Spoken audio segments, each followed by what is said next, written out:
There comes a moment in life when you look around and realize something strange. You don't feel attached to anyone anymore.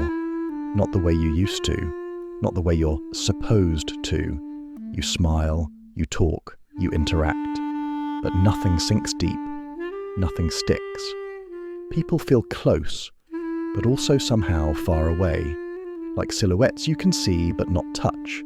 And the world tells you this is coldness. Psychology says it's something else entirely. What most people don't understand is that emotional detachment is rarely a choice. It's not a personality trait. It's not being heartless.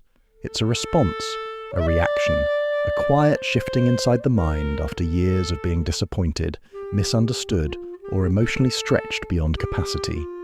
So today, let's talk about the people who move differently. The ones who don't chase closeness anymore. The ones who keep their world small and their heart guarded. Maybe that's you. There's a point where attachment doesn't break. It simply fades. Not suddenly, but slowly, quietly, like a light dimming in a room you didn't realize was getting darker. At first, you think you're just tired. Then you think you're busy. Then you tell yourself you just need space. But eventually you notice something deeper. You don't expect anything from anyone anymore. You don't look for reassurance. You don't wait for replies. You don't get excited the way you once did. You don't even get hurt the same way. It's not that people can't reach you, it's that something inside you stopped reaching back. And psychology says this happens when your mind has learned one painful truth. Attachment brings chaos. Distance brings peace. If you trace emotional detachment back far enough, you almost always find patterns. Repeated disappointment, emotional inconsistency, abandonment, being the one who cared more, being the one who showed up while others disappeared, feeling invisible in rooms where you were supposed to belong. And the brain, brilliant and protective, adapts.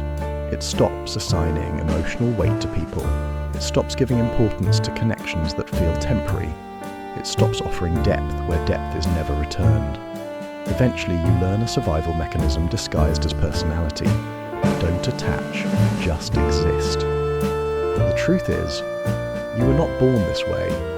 You became this way. People who stop attaching easily often become overthinkers, not because they doubt others, but because they've learned to doubt themselves. You rehearse conversations in your head. You replay moments wondering if you cared too much or too little. You fear being misunderstood. You fear being seen too deeply. You fear being overlooked even more. So instead of seeking closeness, you seek clarity, control, predictability. And attachment, real attachment, is unpredictable. That unpredictability feels unsafe.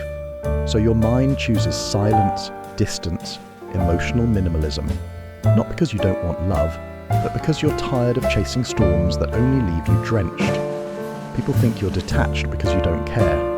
But the reality is far more complicated. You care quietly. You love silently. You observe deeply. You feel internally. You just don't show it anymore. Why? Because showing it never gave you the outcomes you hoped for.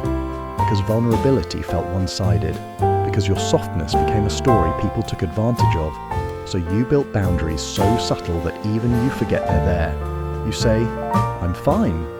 I don't mind. It's okay.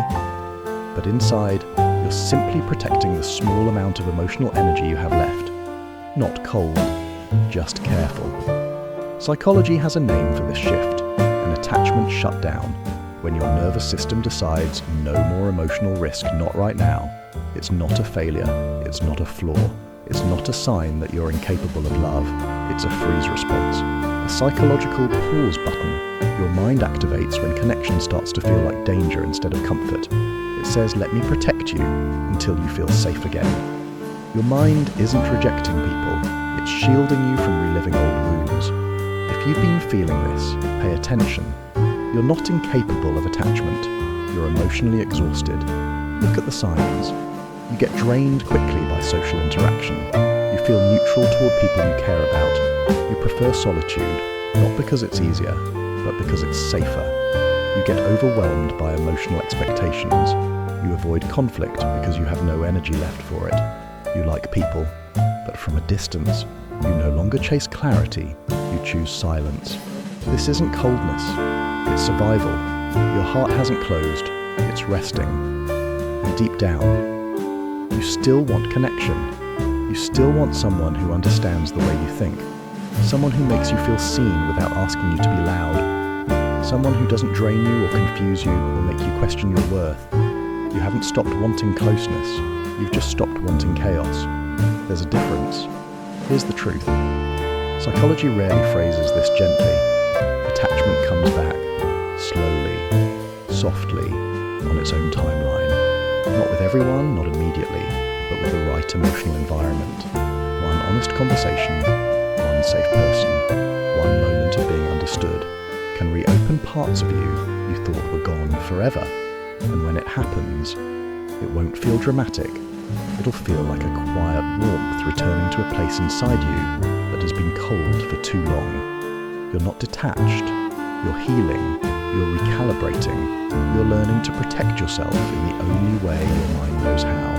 And one day, without forcing it, you'll feel connected again, but this time to the right people. If this video found you at the right moment, don't forget to subscribe for more psychology stories like this. And tell me in the comments, do you feel disconnected from people lately?